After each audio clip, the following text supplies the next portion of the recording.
कि 10 कूप समावापी 10 वापी समो हृदय, 10 हृदय समम पुत्रो 10 पुत्र समो रुमा, यानी 10 कुओं के समान एक बावड़ी है और 10 बावड़ियों के समान एक तालाब, 10 तालाबों के समान एक पुत्र है और 10 पुत्रों के समान एक वृक्ष है। यानी प्रकृति में एक वृक्ष की महत्ता क्या है, इसको सर्वोपरि माना गया है, सर्वोपरि माना गया है। और इसीलिए हम सब इस बारे में जानते हैं कि वन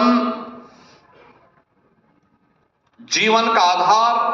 और प्रकृति के संतुलन का भी एक महत्वपूर्ण आयाम प्रस्तुत करता है। यदि वन है तो जल है, जल है और वन है तो वायु है, और अगर वायु है तो जीवन है। यानी जीवन की कल्पना इसके बगैर नहीं कर सकती है। और इसीलिए वैश्विक दृष्टिकोण और थीम को ध्यान में रखते हुए हम सब ने भी इस बार जो अपनी इस वर्ष की थीम रखी है, फॉरेस्ट एंड इकोनॉमिक्स, यह थीम दिखाती है कि हमें पारिस्थितिकी संतुलन को बनाए रखने के लिए वनों से आर्थिक विकास और उससे मानव कल्याण के लिए कैसे हम उसको बेहतरीन तरीके से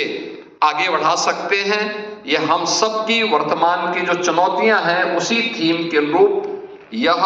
हम सबको अपनी कार्य योजना प्रस्तुत करनी होंगी। मुझे प्रसन्नता है इस बारे में कि पिछले 9 वर्षों में उत्तर प्रदेश के अंदर आदरणीय प्रधानमंत्री जी के मार्गदर्शन में हम लोगों ने अपने वन आच्छादन को बढ़ाने में सफलता प्राप्त की है। ये एक प्रयास है और मेरा मानना है कि